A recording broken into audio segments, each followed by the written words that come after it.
Gente, agora vamos começar.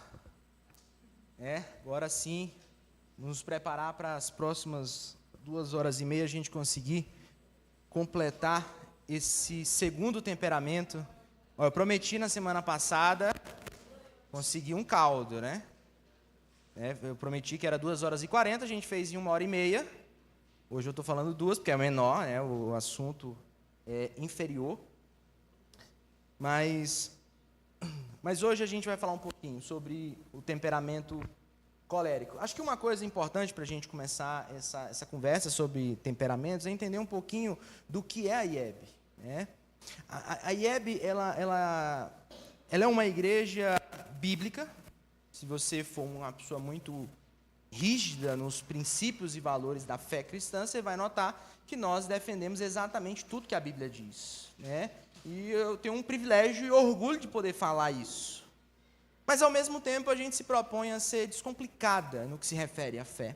Na verdade, se eu fosse resumir o que de fato a gente acredita, é que a gente crê que a fé ela precisa ser prática. Ela precisa ir para a vida, ela precisa fazer sentido para a lógica da vida. Nós, enquanto IEB, a gente gosta de funcionar, pelo menos nessa parte de mensagens, tanto para os adultos como para as outras faixas etárias. A gente gosta de trabalhar a partir de séries de mensagens, né? A partir dessa lógica de criar um conteúdo e que ele possa ser, ou ter uma lógica domingo após domingo. Tá? A gente gosta dessa ideia. E a gente cria essas séries de mensagens, não da nossa cabeça, não daquilo que a gente acha que isso seria bacana falar sobre isso. Mas elas surgem, as séries de mensagens, elas surgem a partir das dúvidas, inquietações, desafios que as pessoas que estão ao nosso redor, sejam da nossa comunidade ou não, estão enfrentando. Então, as séries meio que são soluções ou então uma forma de responder às pessoas. E nada mais justo do que compreender a ideia de que o autoconhecimento é algo extremamente importante para nós. Algo extremamente importante como seres humanos, independente da sua fé. Né? É bom você se conhecer. O Sócrates, ele disse um negócio interessante, e isso é basicamente assim, o fundamento da filosofia clássica, pelo menos. Conheça-te a ti mesmo. Né? Conheça-te a ti mesmo. E quando você começa esse caminho do autoconhecimento, é espantoso, porque o nosso relacionamento com as outras pessoas começa a melhorar. Você já percebeu? Gente que era acostumada a bater cabeça, a brigar, a falar mal, ser histérico ou até iracundo com as outras pessoas, agressivo, né? Ele bastou se conhecer um pouquinho, já conhece suas reações, e aí quando acontece alguma coisa assim que dá uma tensão no ambiente, ele já sabe que ele tem aquela tendência de estourar, ele respira fundo e sai da cena e depois volta. Ele só consegue fazer isso porque ele se conhece. E a gente entende que, embora a gente está falando de uma teoria de 4 temperamentos, que é uma teoria muito ousada, porque é uma teoria milenar. O Hipócrates, que criou essa teoria, ele é conhecido como o pai da medicina. E ele, se ele fosse dos nossos dias, ele diria o seguinte, que os nossos temperamentos são majoritariamente resultado do nosso DNA. É o que ele diria nos nossos dias. Porque essa é a base da teoria dos temperamentos. Ele entendia que o corpo humano expressava o temperamento. E não simplesmente somos um produto do meio. É usado essa afirmação do Hipócrates. Eu acho que se a gente traz isso para os nossos dias, junto com todas as descobertas de perfis comportamentais e coisas do tipo, a gente consegue fazer um diálogo muito complementar, muito bacana sobre isso. Porque parte de quem eu sou, de fato, foi o meio quem formou. É da família que eu vim, é do tipo de cultura que eu fui envolvido. Mas muita coisa eu herdei. Muita coisa está meio aqui. É uma coisa que eu vou fazendo e não me dou conta. Ninguém fez, mas é assim que eu sou. Então, acho que seria bacana a gente, talvez, fazer um diálogo com outras teorias, para a gente ter uma visão um pouco mais sintética do que se refere a isso. Mas o ponto-chave desta série, né, que começou na semana passada, a gente falando um pouco sobre o temperamento sanguíneo, é que, independente do seu temperamento, independente dos seus impulsos, das suas tendências, e dos erros que você chegou a cometer por causa disso, Deus pode transformar qualquer tipo de temperamento. Deus pode. Não há um temperamento que Deus não possa transformar. Não há um temperamento que Deus não possa transformar. Acho que essa é a maior verdade, assim, é a ideia central de toda a série. A ideia central de toda a série. Então, o foco aqui não é simplesmente criar um rótulo para você. Né? A gente já está brincando nos bastidores. Né? Não, tu está assim porque tu é melancólico. Ah, tu fala desse jeito porque tu é sanguíneo. Olha o sanguíneo, velho. Aí começa, já está começando as brincadeiras. E elas podem ser muito saudáveis, né, Tanta? Tem gente que descobriu, achava que era uma coisa, é outra, e estão indo, né? Tanta é sanguínea, né? Todo mundo que olha para ela é uma sanguínea. Tá? Então, assim, olha só que bacana. A gente vai hoje falar sobre o temperamento colérico. E eu acho que o apóstolo Paulo, ele pensando assim numa perspectiva mais completa da Bíblia, ele é a pessoa mais colérica da Bíblia, na minha opinião, assim. A maioria dos estudiosos que fazem essa conexão entre temperamentos e Bíblia falam a mesma coisa. Né? Você vai ler o apóstolo Paulo, você vai ler sobre um colérico, você vai ver que muita coisa bate ali. Eu gostei do comentário desse teórico, Tim LaRier, que ele diz o seguinte: o colérico é um ativista prático, para quem tudo na vida é utilitário. É um líder natural, obstinado e muito otimista. Seu cérebro está sempre fervilhando de ideias, projetos ou objetivos, e o mais legal, que geralmente são realizados. O colérico, minha gente, é aquele cara ou aquela moça que botou na cabeça, sai da frente. Vai fazer. Vai acontecer. Não importa. Tudo que está na minha frente e se machuca na minha passagem é efeito colateral. Entende? O colérico é assim. Por isso, uma das primeiras características do colérico que eu quero trazer aqui, são muitas, eu não trouxe todas, né? Porque senão daria 3 dias de palestra. Trouxe algumas. A primeira que a gente vê no apóstolo Paulo é a crueldade. Ele é obstinado naquilo que faz. O texto de Atos dos Apóstolos, escrito por Lucas, ele narra ou introduz o Saulo, antes de ser um apóstolo propriamente dito, com a morte de Estevão, que foi o primeiro mártir da história cristã. O Estevão, ele morreu apedrejado. E aí o Lucas, ele deixa claro que o Saulo, o jovem Saulo, consentiu com a morte de Estevão. E não somente isso, mas a partir daquela ocasião, a partir da morte de Estevão, desencadeou-se uma grande perseguição aos cristãos daquela época. De forma que os dispersos de Jerusalém eram toda a comunidade cristã, com exceção dos apóstolos. Imagina, se a gente olha para trás na história, a gente está vendo o quê? Os discípulos de Jesus, aqueles 120 que estavam reunidos ali, você vai ver isso em Atos capítulo 1. Pessoas que estavam ali orando, esperando a chegada do Espírito Santo. Depois você vai ver uma multidão de 3.000 pessoas que convertem, depois uma multidão de 5.000 pessoas que convertem, depois a gente não sabe mais os números. Mas a igreja está sofrendo um movimento rápido.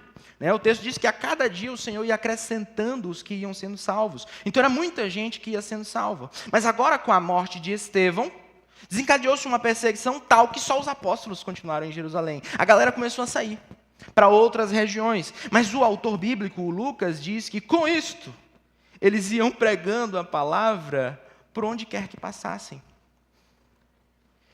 E E aquilo que era para o mal, a morte de Estevão, na verdade foi uma bomba atômica que Deus jogou no meio da igreja. De forma que a perseguição estimulou ainda mais a propagação do reino de Deus.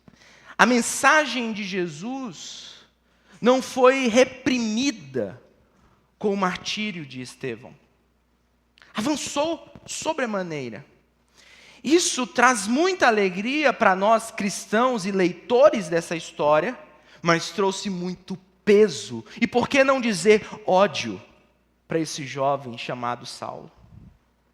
Então Saulo, o texto diz, olha só como o Lucas posiciona o Saulo, no capítulo 9. Enquanto isso, Saulo ainda respirava ameaças de morte contra os discípulos do Senhor. Respirava ameaças de morte. Essa expressão, ameaças de morte, eu quero que você imagine um leão fungando, querendo destroçar sua presa. Era assim que o Saulo estava, à medida que ele percebia que os cristãos estavam avançando. Então ele pediu ao sumo sacerdote cartas para as sinagogas de Damasco, de maneira que, caso encontrasse ali homens ou mulheres que pertencessem ao caminho, era assim que o cristianismo era chamado nessa época, que pudesse levá-los presos a Jerusalém. Então Saulo não se conforma com o fato de Jerusalém estar desinfestada, né, por assim dizer, de cristãos. Não, eu não posso deixar esse negócio se propagar, eu vou atrás, eu vou começar por Damasco. Só que Saulo esqueceu de um detalhe muito importante, muito obstinado, não conseguia ler os sinais de Deus, né, a atuação de Deus na história. Ele não se deu conta que Deus estava armando uma ratoeira para ele na estrada, no caminho para Damasco. E Deus começou a preparar o coração de um homem chamado Ananias. Olha só.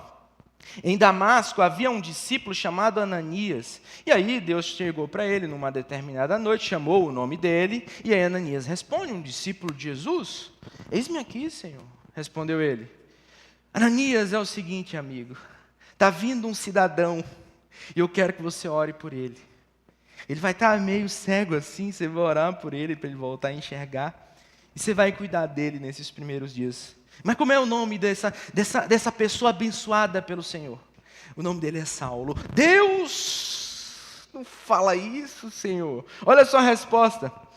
Tenho ouvido muita coisa a respeito desse homem e de todo o mal que ele tem feito aos teus santos em Jerusalém. Não me pede uma coisa dessa. Ananias, eu é quem mando aqui. Tu me obedece, cara. Vá, este homem é meu instrumento escolhido, para levar o meu nome perante os gentios e seus reis, e perante o povo de Israel. Ele é meu, eu tenho um plano para ele. Deus, mas ele é cruel. Saulo é colérico, você sabe o que é um colérico? É bomba pesada, Senhor. Ele é meu. Ele vai fazer isso aqui. Mas esse cara não vai mudar fácil, Senhor. Escolhe um cara mais fácil, mais maleável de fazer esse negócio. Ananias, eu vou mostrar para ele o quanto ele deve sofrer pelo meu nome. Isso não está aqui à toa. O Saulo, diferente do Pedro, ele não se intimida com a pressão. A gente falou um pouco do sanguíneo na semana passada. O sanguíneo, né, meu temperamento, quando se vê muito pressionado, assim, ele cede. O colérico não.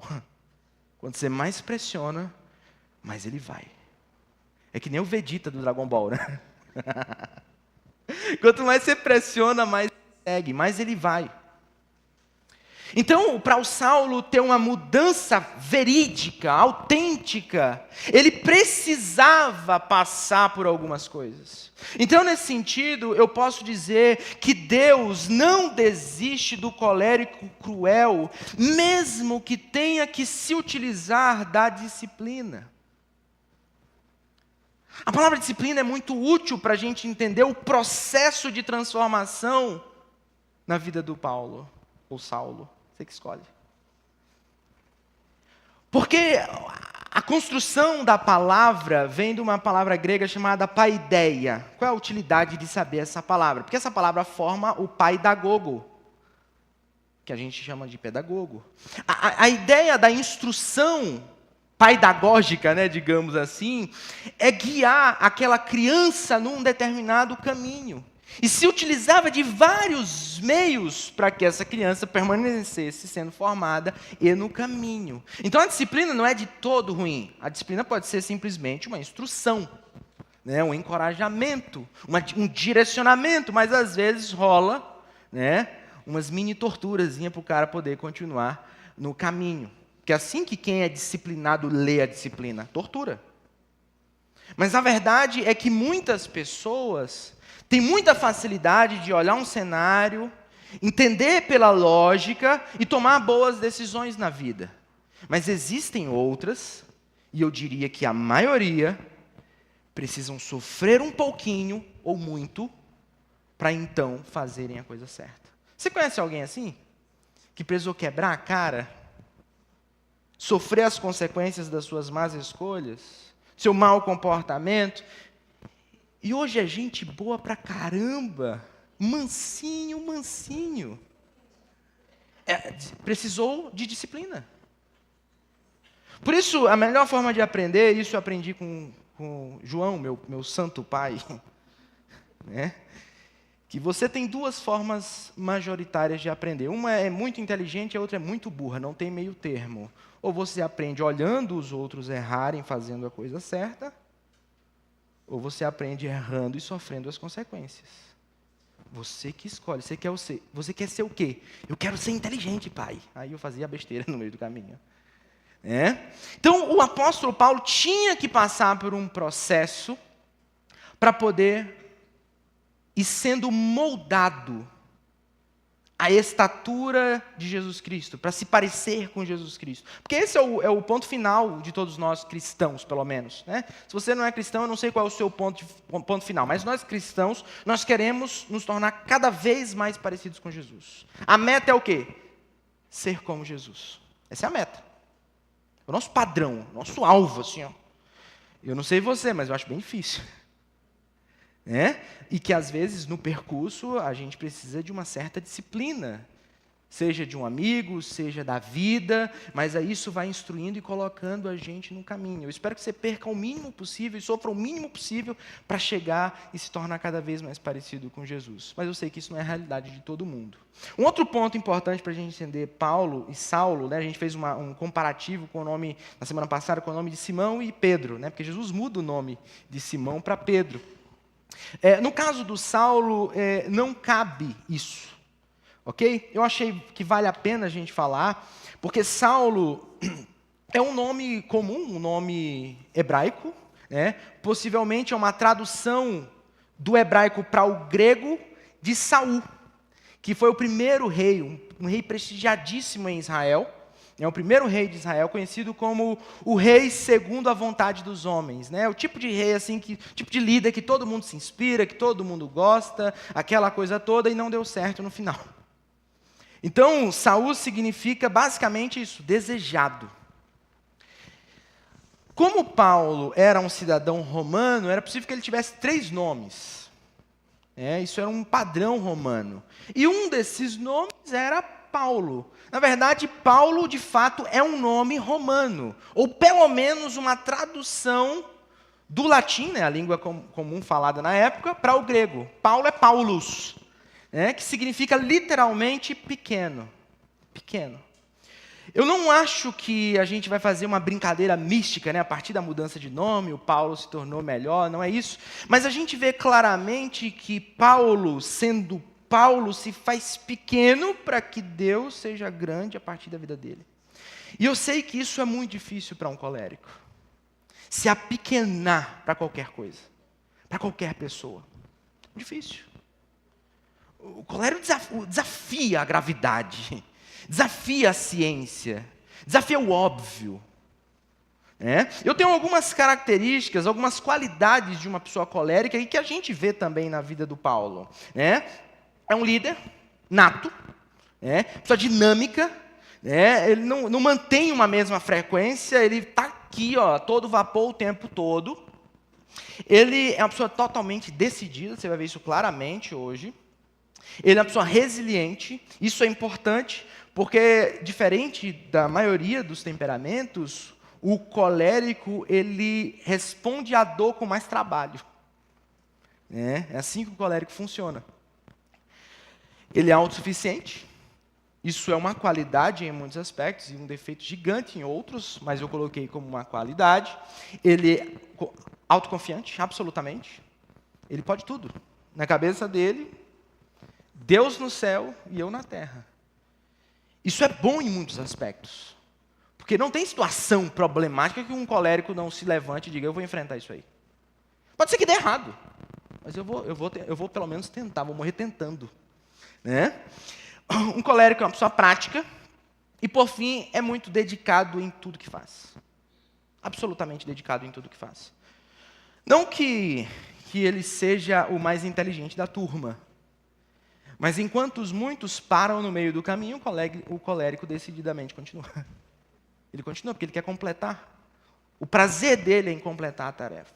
Mas ele também tem alguns defeitos. Um dos mais característicos do colérico é o sarcasmo. O colérico é muito sarcástico. É chato. Porque ele zomba das pessoas. Eu vou parar no chato porque minha esposa é colérica. Ela é muito colérica. Ela tem 2 temperamentos, colérico e colérico. Então, ela é muito sarcástica. Prepotente, ela não é prepotente. A Nayan, pessoa muito tranquila, muito de boa, muito bacana, mas o colérico é muito prepotente. Isso não é com maldade. É porque ele se acha bom mesmo. Ele está vendo que ele está dando resultado, o outro não está dando, não tem. Para ele é óbvio. É óbvio. Eu estou dando resultado, tu não está dando, eu sou melhor que tu. Qual é a dificuldade? É só tu aceitar. Que o que vale para um colérico é o resultado. Se tu não está dando, tu é pior, não adianta. Intolerante. Sou absolutamente intolerante. Insensível. Como eu disse a você, se ele está alcançando os objetivos dele e as pessoas estão sofrendo ali do seu lado, é um efeito colateral, um mal necessário. O importante é chegar lá.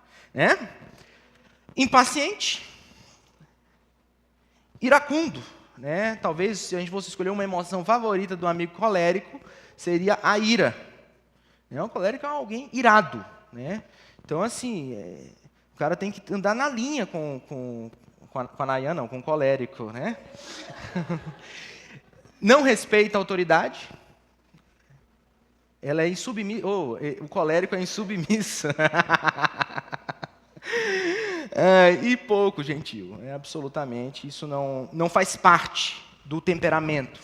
Ah, Felipe, mas e aí? Não tem como avançar? Não tem como mudar? Claro que tem. E muita gente muda com o passar do tempo. Apanhou tanto na cara que muda.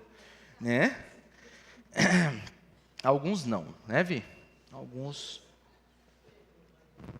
Alguns têm mais dificuldades. Então, a gente vê uma das características assim, que, para mim, é ponta de lança assim, do colérico, é a força de vontade. Decidiu, ele vai. Tá? Então, geralmente o colérico, isso não é uma regra geral, mas o colérico geralmente é muito bem sucedido. Porque ele tem essa tendência, essa obstinação por resultado a todo custo. Então, você vai ver poucos coléricos choramingando perdas ou problemas pelos cantos, porque é do temperamento dessas pessoas. Então, vamos ver um pouquinho como é que o Paulo trata o que ele precisa fazer. Como é que funciona a obstinação da mente de um colérico. Olha só. 1 Coríntios capítulo 9. Porque, embora seja livre de todos, fiz-me escravo de todos para ganhar o maior número de pessoas. Vamos tentar ler isso de forma mais clara. O apóstolo Paulo tinha um objetivo na vida. Fazer Cristo conhecido. Ponto final. Cara, se ele tiver que vestir de palhaço, se ele tiver que fazer... Não interessa. Ele vai buscar isso a qualquer custo. Eu me fiz escravo de todos. para ganhar o maior número possível de pessoas. Não importa o que eu tenha que fazer. Eu faço qualquer coisa. Tornei-me tudo para com todos, para que, de alguma forma, alguns sejam salvos. Não importa o que eu chegar a fazer. Ele continua dizendo, eu faço tudo isso por causa do Evangelho, para ser coparticipante dele. Vocês não sabem que dentre todos os que correm no estádio, apenas um ganha um prêmio? Vocês não sabem disso? Então corram de tal modo que alcancem o prêmio. Para ele é muito óbvio. Vocês não querem esse resultado? Vocês não querem que o pessoal conheça Jesus, sejam salvos, essa coisa toda? Então, faz o que tem que fazer, ué.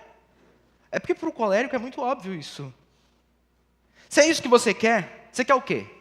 Ah, eu quero perder 10 quilos. Oh, então para de comer, pô.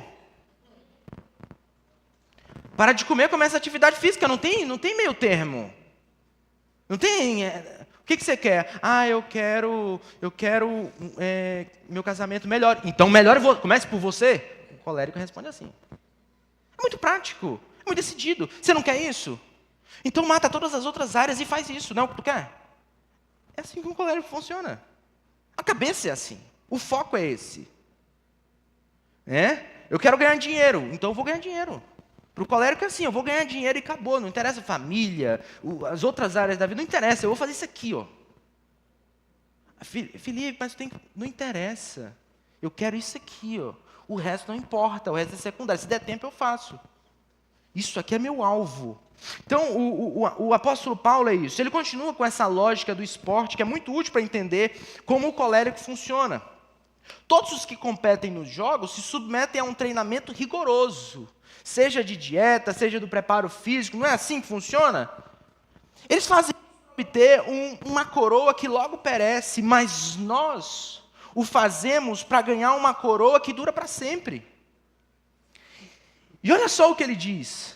Sendo assim, não corro como quem corre sem alvo, e não luto como quem esmurra o ar, mas esmurro o meu corpo e faço dele meu escravo, para que depois de ter pregado aos outros, eu mesmo não venha a ser desqualificado, reprovado.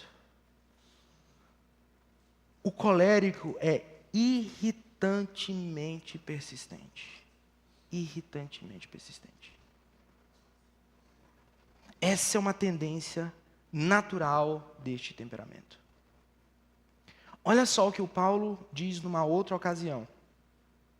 O contexto do texto que eu vou ler aqui é que o Paulo está recebendo um direcionamento assim: Paulo, se tu avançar para essa direção que tu quer ir, tu vai morrer.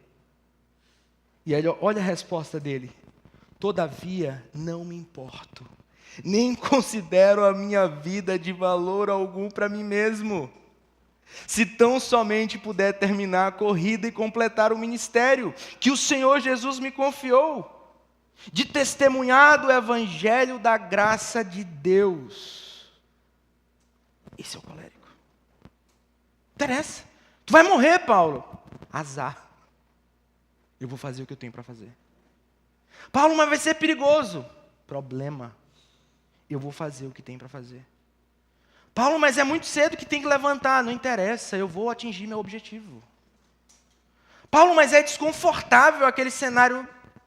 Eu vou ter que aprender a aguentar o desconforto. Eu quero alcançar o meu resultado.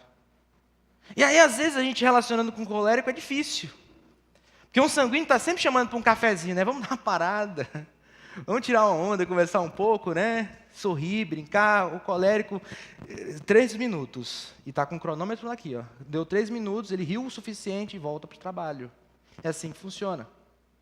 É que nem um pastor amigo que... Ele é pastor no Rio de Janeiro. E ele foi para São Paulo conviver com alguns pastores durante um período de tempo. Ele disse que em São Paulo todo mundo é colérico, né? Todo mundo tem esse comportamento ativista, né, do colérico. É tudo muito rápido, tudo muito... E aí ele, Rio de Janeiro, carioca, né? Cara, vocês não param para um cafezinho, um negocinho, sinuquinha no meio do expediente, não, um negócio. Ninguém para, cara. Eu nunca seria paulista, eu nunca trabalharia em São Paulo. Que loucura! E ele foi embora. Ele tinha uma proposta para trabalhar em São Paulo, ele recusou e ficou no Rio de Janeiro mesmo, que é mais pileque por lá.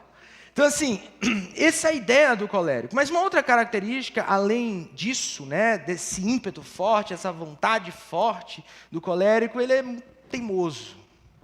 Muitas vezes o colérico é muito teimoso. Nessa ocasião em que o apóstolo Paulo começa a receber algumas previsões, olha, Paulo, é melhor tu não seguir nessa direção, porque senão tu vai morrer, cara. E aí ele recebe alguns conselhos de amigos, coisa desse tipo, e ele não arreda o pé. Olha só o que acontece. Agora, compelido em meu espírito, estou indo para Jerusalém, sem saber o que me acontecerá ali, senão que em todas as cidades o Espírito Santo me avisa que prisões e sofrimentos me esperam. Então assim, o pessoal está dizendo, Paulo, é melhor você não ir. Não, eu vou, cara. Eu vou porque eu tenho que ir em Jerusalém e está na minha rota, eu não vou tirar isso da minha rota. Mas Paulo está tendo uma perseguição. Eu vou. E aí quando Paulo chega ali em Cesareia, quase chegando ali em Jerusalém, na casa de um camarada com nome muito bonito, Filipe, né? Ele está ali na casa de Filipe, e aí chega um profeta, um camarada chamado Ágabo, e aí o Ágabo, ele faz uma profecia para o Paulo. O texto diz que, vindo ao nosso encontro, ou seja, o autor desse texto estava com Paulo na ocasião, ele viu o cenário todo, tomou o cinto de Paulo e, amarrando as próprias mãos e pés, disse: assim diz o Espírito Santo, desta maneira os judeus amarrarão o dono deste cinto em Jerusalém e o entregarão aos gentios. Não somente isso, mas o autor diz: quando ouvimos isso, nós e o povo dali rogamos a Paulo que não subisse para Jerusalém. Aí tu me diz, se o colérico vai acatar isso aqui.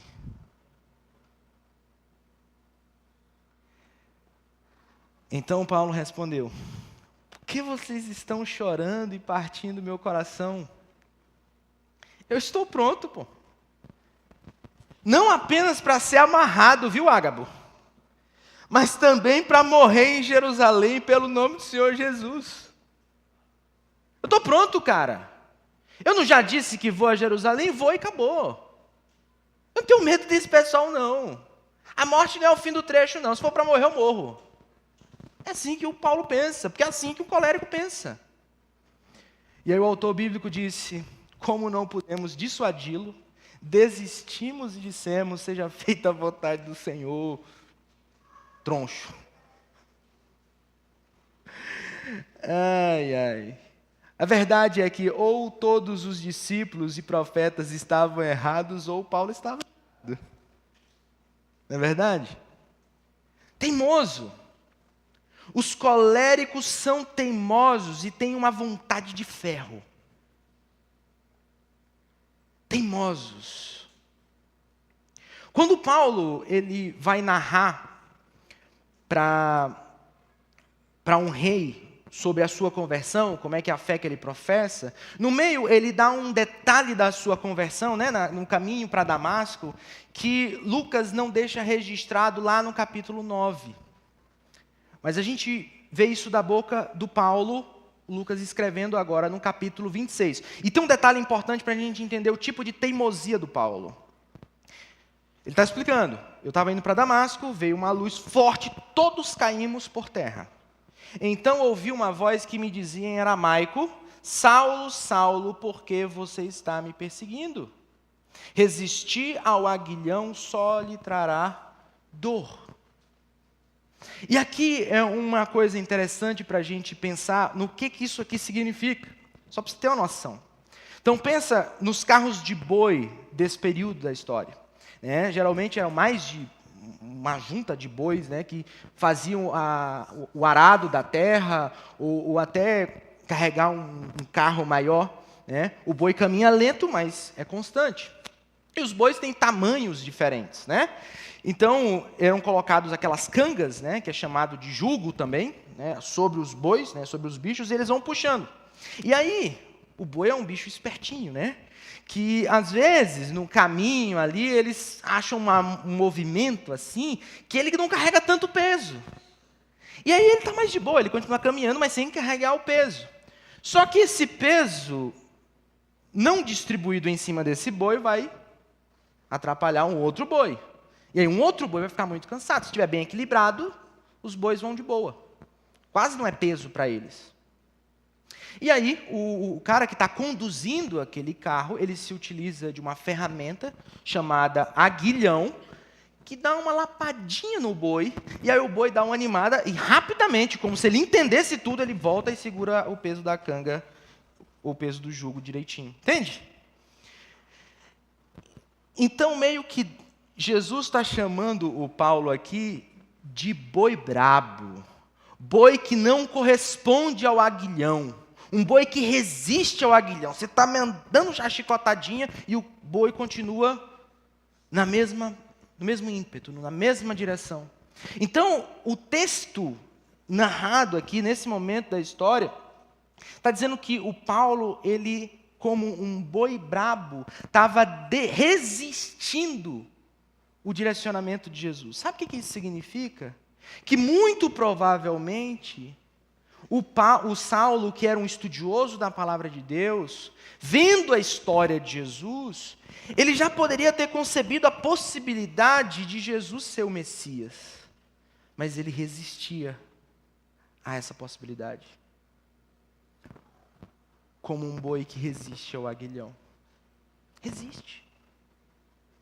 Então imagine como muitas vezes a gente sabe o que precisa ser feito, a gente sabe como agir, mas a gente vai resistindo ao aguilhão. E o colérico é bom nisso.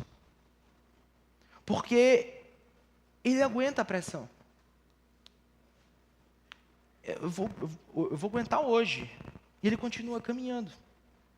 Mas a verdade, também importante da gente levar em conta, é que Deus não desiste do colérico teimoso, mesmo que tenha que usar da disciplina. Não desiste. Deus não desistiu de Paulo. Paulo, cansei de usar o aguilhão contigo. Claro, a conversão de Paulo foi muito atípica, né, do normal. Ninguém aqui que crê em Jesus, eu suponho, né, precisou ficar cego para poder crer em Jesus. Ninguém aqui precisou perder todo o prestígio social para poder crer em Jesus. É o caso do Paulo. Talvez a maioria de nós não precisou perder tanto como Paulo precisou, como um processo disciplinar de Deus, para ele, entendendo quem é Jesus, pudesse ser de fato um instrumento de Deus para o mundo. E eu espero que você não precise perder tanto também. Mas a verdade é que se Deus quer nos chamar para a salvação, muitas vezes e em muitos casos, a disciplina é um caminho possível. Tem até um pessoal que diz, ou vai pelo amor ou pela dor. Eu não sei se é bem assim, mas é quase isso. Às vezes é assim, é o único jeito, é o único caminho.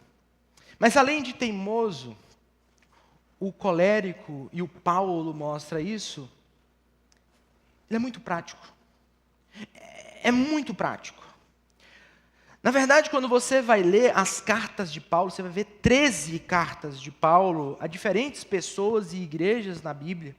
E elas são muito práticas. No final ali de cada carta, você vai ver, tem algumas aplicações. Coisas muito práticas, muito práticas. Você vai ver uma parte ali no início que ele se apresenta, não sei o quê, ele fala um monte de teologia complicada, e aí depois ele diz, beleza, entendeu isso aqui? Agora é o seguinte, marido, ama a esposa. Esposa, faz isso pelo marido. Filho, isso aqui, pai, faz isso. Entendeu? Ele vai muito, muito prático. Você que é patrão, age assim. Você que é trabalhador, você vai agir dessa forma. Se alguém te fez não sei o que, você perdoa dessa forma aqui. Você vai ter que fazer isso para essa pessoa. É muito prático, muito objetivo. Na verdade, se você for pensar, Paulo é tão prático que ele sintetizou um negócio fantástico. Que é como... a gente vê o processo de salvação, que às vezes é muito complicado da gente entender como é que Deus salva as pessoas. E aí o Paulo sintetiza de um jeito muito legal. Olha só o que ele diz em Romanos capítulo 10. Se você confessar com a sua boca que Jesus é Senhor, e que Deus o ressuscitou dentre os mortos, será salvo. Ponto. Simples assim. Está com dúvida? Pois com o coração se crê para a justiça e com a boca se confessa para a salvação. Entendeu, pessoal? Entendi. Simples assim. Existe um aspecto que ele é um pouco mais exterior e existe um aspecto interior da salvação. Padrão. Você quer entender como é que Deus salva as pessoas? Olha, começa assim, ó. Deus opera algo no nosso coração e a gente tem uma resposta com a nossa vida. Então, é muito sintético. Mas o fato de ser sintético, o fato de ser prático, resolutivo na maneira como ele escreve, na maneira como ele pregava, como ele liderava, inclusive, né, talvez foi um dos líderes mais práticos da história da igreja. Assim, muito prático. Teve igrejas que o Paulo plantou em 3 semanas. Né? Você já pensou, o cara começar um negócio em 3 semanas?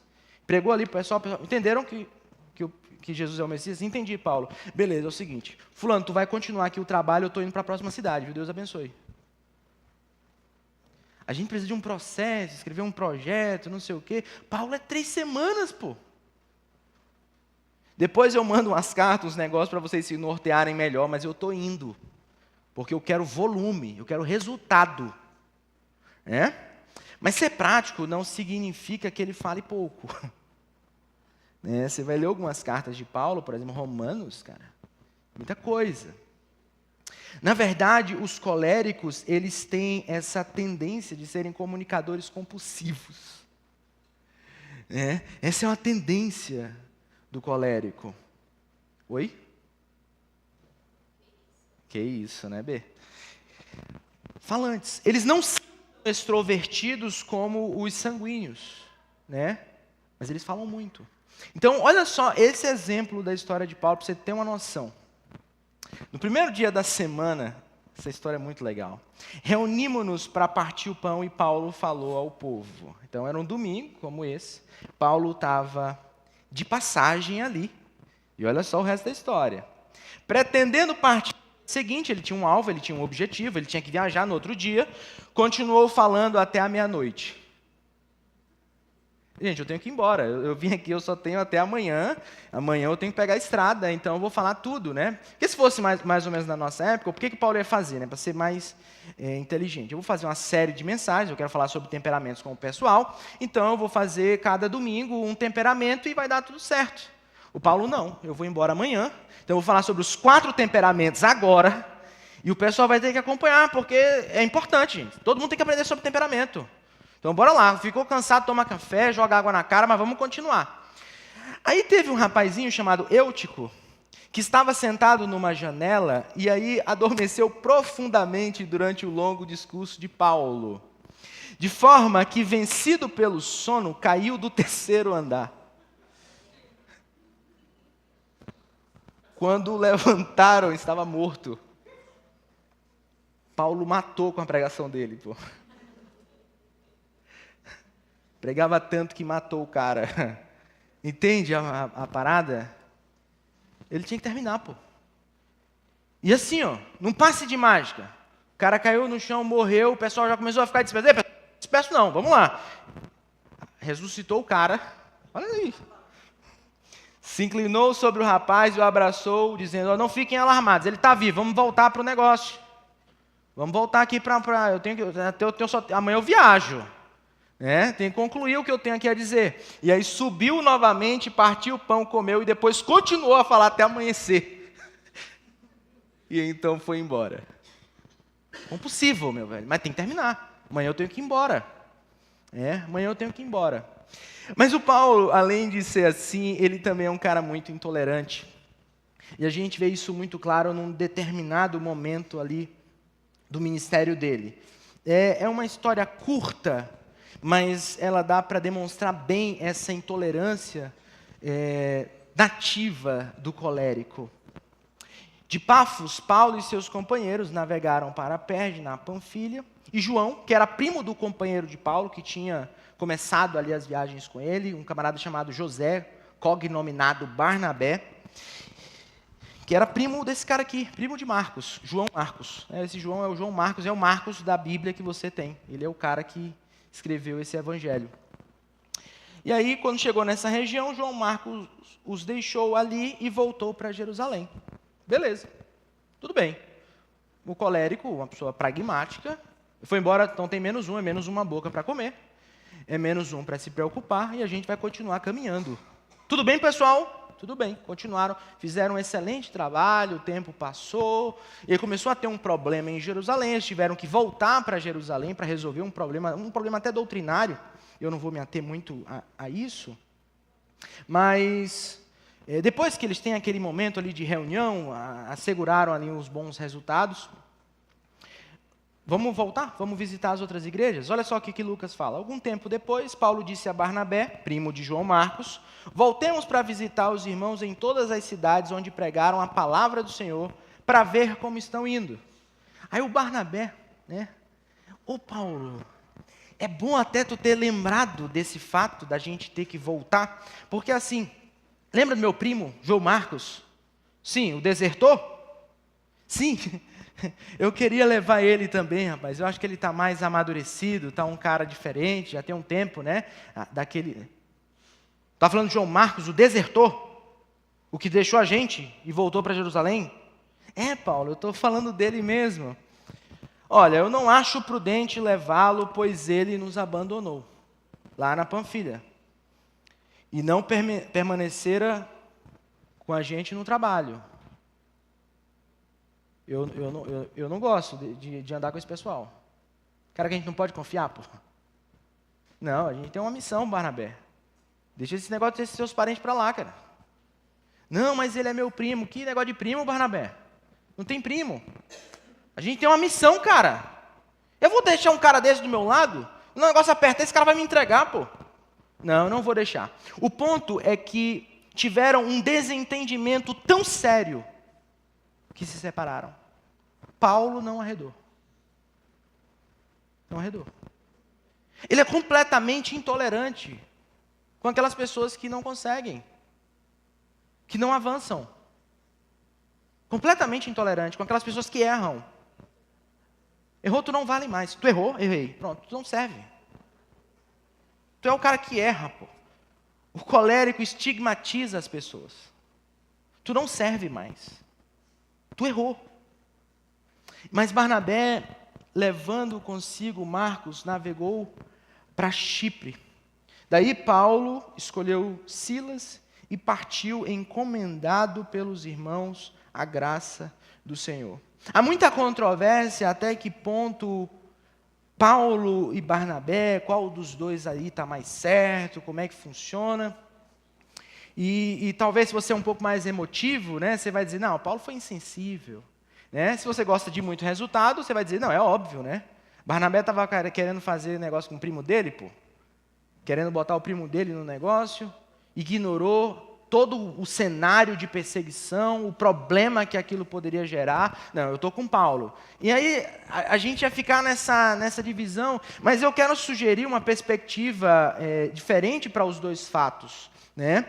O ponto é que Paulo olhava para alguém, como o caso de João Marcos, ele pensava assim, cara, o que essa pessoa pode fazer para o reino de Deus?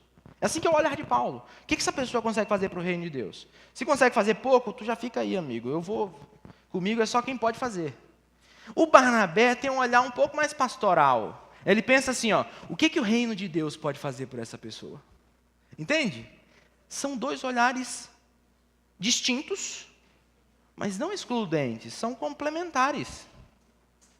Se a gente tem essas duas pessoas, a gente tem a energia e o cuidado ao mesmo tempo. A gente precisa do ímpeto de um Paulo da vida, mas a gente precisa do cuidado de um Barnabé da vida. Ambos são extremamente necessários para o avanço e a edificação do povo de Deus nessa terra. Então Deus usa pessoas de todo tipo de temperamento. A verdade é que não há um temperamento que Deus não possa transformar. De forma que eu tenho absoluta certeza que Deus não desiste do colérico intolerante, mesmo que tenha que usar da disciplina. Deus não desiste do colérico. A última carta escrita pelo apóstolo Paulo é 2 Timóteo. Paulo já está idoso. A essa altura, Nero já tinha feito aquele incêndio. Você viu isso na história? Nero incendia a cidade, vai para o alto de uma torre, assistir de camarote aquilo porque ele estava querendo redesenhar Roma. E alguns bairros que eram predominantemente populacionados por judeus e cristãos não foram tocados pelo incêndio. Isso trouxe um álibi para o Nero, que maluco e megalomaníaco que era, usou os cristãos como bode expiatório do seu crime. E começou a perseguir os cristãos de maneira mais contundente. De forma que, rapidamente, muitos dos ícones do cristianismo, as personalidades mais importantes, começaram a ser dizimados ao longo desse processo. Pra você ter uma noção, em 67, Paulo escreve 2 Timóteo, em 64, em 67, no mesmo ano, Nero autoriza a morte de Paulo e Pedro. Entende a coisa? Então, assim, é um momento muito difícil para o cristianismo nesse período. E Paulo está preso num pior lugar do mundo. Paulo tem 2 prisões importantes e eu digo até estratégicas para o avanço do evangelho. A primeira prisão, ele estava numa prisão domiciliar, numa casa alugada, onde ele podia receber pessoas, tinha espaço de tempo para se dedicar ao estudo. Agora, com essa perseguição mais forte, ele está num calabouço, um ambiente íngreme, imundo. Então, como ele mesmo disse em 2 Timóteo, todos me abandonaram. O tom dessa última carta não é mais um tom de autossuficiência, de alguém que é um colérico obstinado a obter resultados e ponto final. Ele ainda é colérico. Mas agora é como se fosse um outro Paulo, com um tom um pouco mais pastoral. E uma evidência disso é em um pequeno trecho do versículo 11 do capítulo 4, quando, depois de dar algumas instruções sobre algumas coisas ali com Timóteo, para quem ele escreve a carta, ele fala exatamente isso aqui, ó. Traga Marcos com você, porque ele me é útil para o ministério. Traga Marcos com você, porque ele me é útil para o ministério. Agora, ele não enxerga mais as pessoas somente pelos resultados que elas podem dar. Agora, ele consegue olhar para a pessoa.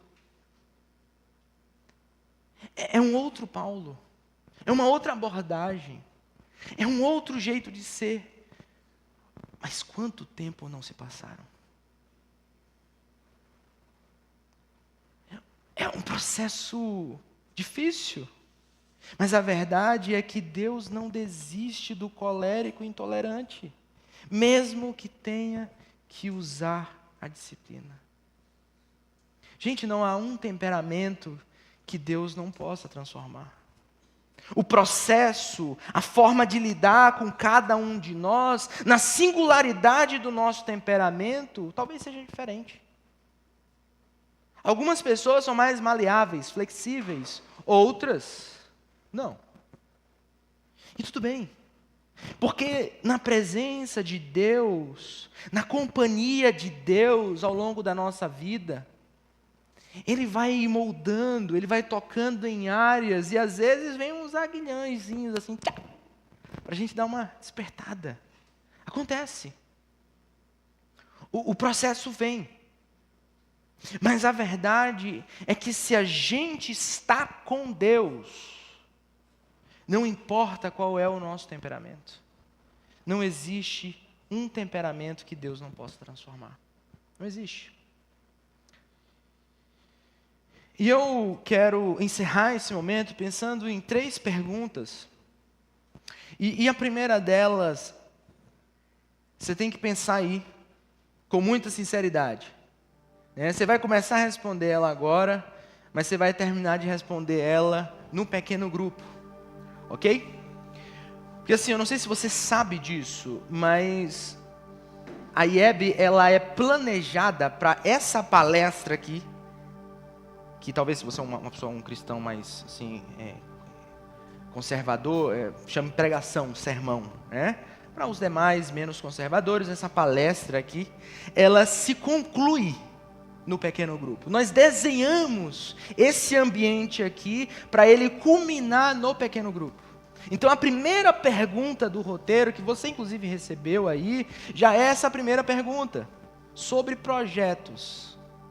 Você tem mais dificuldades em começar, continuar ou concluir? Cada temperamento tem uma predisposição. Isso é fato. Mas às vezes você tem um testemunho muito bacana, que talvez o teu temperamento, sei lá, não tem uma vontade tão forte assim, que é o caso do sanguíneo. A gente é muito de momento, né? Muito de momento. E aí de repente eu estou a todo vapor aqui para começar, mas com uma dificuldade muito grande de continuar até concluir. Existem temperamentos, como é o caso de um fleumático na vida. Eu acho muito bonito um temperamento fleumático. Incrível. Se você conhece um fleumático e convive com ele, é muito legal. Porque talvez ele vai ter um certo receio de começar. Ele tem muitas perguntas. Ele quer entender como a coisa vai funcionar. Mas o fleumático, ele talvez vai ter uma grande dificuldade de concluir, porque ele se adequa ao processo, né? Ele gosta do processo. E ele vai ficar prorrogando aquilo. Que é o mesmo caso do melancólico. Ele é muito pessimista, no geral, quando se trata de um projeto. Mas de repente, quando ele começa, o perfeccionismo dele impede, atrapalha dele chegar ao ponto final, à conclusão. Enquanto isso, enquanto esse pessoal está preocupado se começa, se continua, o colérico já está no terceiro, quarto projeto. Ele é viciado em concluir. Mas a gente já viu. A que preço? A que preço? Não é raro pais e mães coléricos destruírem a vida dos seus filhos porque era muito focado na sua carreira profissional. Tem um alvo, tem um objetivo. E quando o filho vem reclamando que quer carinho ou cuidado, eu faço isso tudo por vocês. No final, é o desejo de avançar. E que isso é muito bom. Mas a que preço? Uma segunda pergunta. Você já se sentiu usado ou usada pela obstinação pessoal de alguém? Você já se entendeu assim? Você se viu no meio de uma organização? Você percebeu, cara, esse pessoal está me usando. Eles estão me usando para alcançar um objetivo. Eu sou um objeto. Eu só sou um instrumento descartável, substituível. Que isso? Ou então você percebeu isso não no ambiente de trabalho, mas talvez num relacionamento, onde você convivia com aquela pessoa e você de repente se viu naquilo e esse cara não me ama, essa mulher não me ama. Eu sou um objeto. Eu sou um objeto da felicidade, do prazer, do momento dessa pessoa. E isso, pensa em tantas outras áreas onde pessoas nos instrumentalizam para um fim pessoal. Mas talvez você está lendo essa pergunta e está bem de boa, porque você, na verdade, é quem faz isso. Você talvez, sem se perceber, usa as pessoas ao seu redor para alcançar os seus próprios objetivos. Independente do seu temperamento. Quer ver um exemplo razoável disso? Eu quero ser feliz. E como tu planeja ser feliz, fulano? Casar. Vou casar. Tu vai casar para ser feliz? Vou. Aí casa. Aí o coitado do esposo, a coitada da esposa não sabia dessa parte do contrato de casamento. E a todo instante, a todo momento, esse obstinado que quer alcançar a felicidade por meio daquela outra pessoa com quem ele casou, tenta extrair ao máximo de prazer, momento e significado e felicidade, criando e transformando aquela relação num ambiente tóxico e abusivo, onde o centro daquele casamento, na verdade, é a felicidade egoísta de alguém, de um dos lados. Geralmente é assim que acontece. Obsessivo, compulsivo por prazer, a todo custo. Não importa se o outro é destruído com os meus caprichos, eu só preciso sentir o que eu queria sentir antes de entrar nessa relação. Não é à toa que em muitos casos há separações com a seguinte desculpa: eu não sou mais feliz com ele e com ela. Por que vocês vão divorciar? Sou mais feliz com ele. Ele não me faz, não. Então ele era o meio pelo qual você o instrumentalizava para a sua própria felicidade. É isso? E muitos fazem isso com seus próprios filhos. Com os próprios filhos. Olham para aquela criaturinha, trabalham para o seu crescimento, para se realizar neles. De forma que se o filho caminha 1 centímetro fora daquilo que você entende, que te traz prazer, alegria, orgulho, você usa sua influência de mamãe e papai para manipular o cenário. Mamãe não está bem com isso que você está fazendo. Papai não está bem com isso que você está fazendo. E você vai tratando aquela criança como um meio de você ser realizado, de você alcançar os seus objetivos pessoais naquela outra pessoa, que por acaso é teu filho ou filha.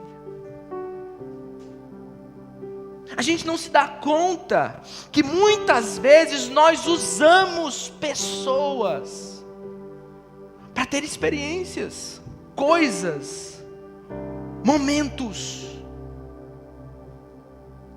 E talvez você, hoje, depois de entender um pouquinho mais sobre esse temperamento, você use a seguinte desculpa: mas sabe o que é, Felipe? Eu sou colérico. Mas essa não é a vontade de Deus para ninguém, mesmo que você seja colérico. Você entende isso? Nós não temos o direito de usar pessoas, manipular cenários, circunstâncias. Pessoas não são objetos. Pessoas não são substituíveis. Artigos de reposição. Entender isso é assustador, porque muitas pessoas passaram pela minha vida. E eu, num espírito arrogante e obsessivo, pensei: vai tarde. Entende isso?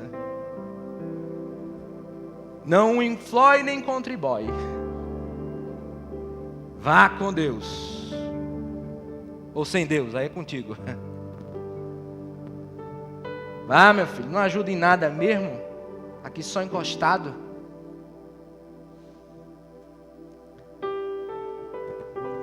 Penso como Paulo. O que essa pessoa pode oferecer para o reino de Deus?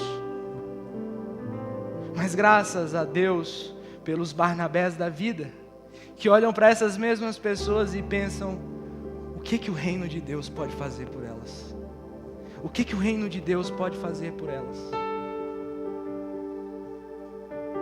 Felipe, mas ele é muito inútil, tu não tem noção. Eu tenho. E eu também concordo contigo, ele é muito inútil. Mas o que o reino de Deus pode fazer por ele? O que o reino de Deus pode fazer por ela?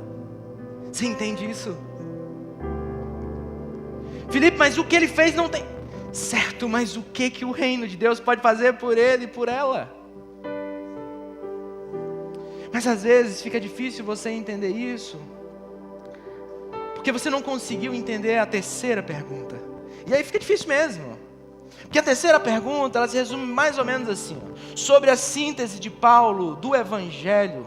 Você já creu com o coração e confessou com a boca que Jesus é o Filho de Deus? Porque se você não respondeu essa pergunta de verdade, não faz sentido nada do que eu estou falando aqui. Porque no nosso mundo, que segundo o Bauman diz, que vive a partir de relacionamentos líquidos, você vale o que você pode contribuir. Esse é o nosso mundo. Esse é o retrato do nosso mundo.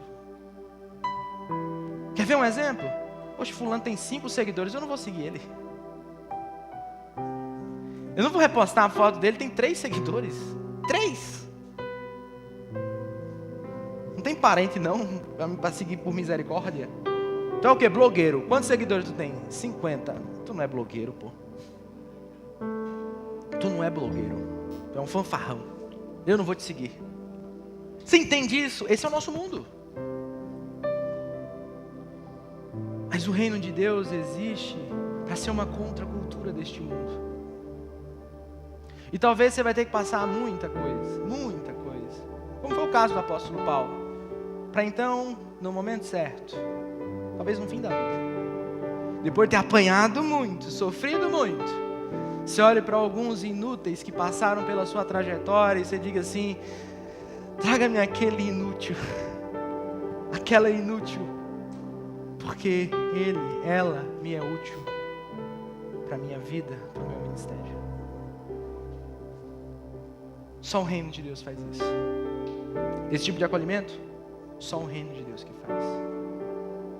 A verdade é que você e eu não tínhamos nada a oferecer ao Senhor. Inúteis. Nos rebelamos contra quem criou todas as coisas. Mas na nossa inutilidade, Ele revelou sua graça por meio da promessa de que um dia Ele ia restaurar todas as coisas.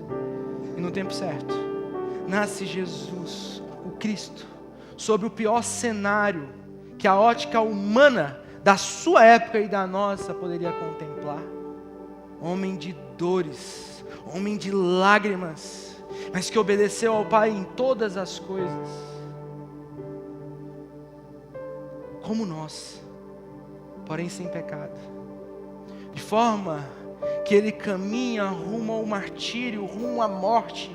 Mas na pessoa de Jesus nós temos tanto a nossa natureza ofensora, pecadora, como a natureza divina, santa e justa do nosso Deus. De maneira que Jesus na cruz, Ele recebe a ira de Deus por nós e por nossa salvação. Nós quem? Todo mundo, Felipe? Nós os que cremos, em qualquer época da história. Nós os que cremos em Jesus como nosso Senhor e Salvador, nós recebemos o crédito para a nossa salvação. Você tem noção disso? Éramos inúteis, todos nós. Mas um dia, Ele nos olhou e disse: eu te amo. Mas eu não tenho o que oferecer, Senhor. Eu não perguntei isso. Na verdade não é nenhuma pergunta, eu te amo. Mas Senhor, logo eu, pois é, né? Logo tu, eu te amo. Você entende isso? E para alguns Ele ainda estende esse chamado dizendo: eu te amo e eu quero te usar. Eu te amo e eu quero te usar. Eu quero te usar lá no teu trabalho. Eu quero te usar lá naquela escola, naquele hospital, naquele departamento específico, através do teu negócio. Eu quero te usar num serviço diferente, como missionário em algum lugar desse mundo. Eu quero te usar. E talvez você vai responder: mas eu sou inútil. Eu não tenho muito a oferecer. Tudo bem, mas Deus diz: eu quero te usar. Deus não nos mede com as nossas métricas. Porque não há um temperamento, uma história de vida, uma idade específica que Deus não possa transformar. É nisso que nós cremos. Eu te convido a ficar de pé junto comigo.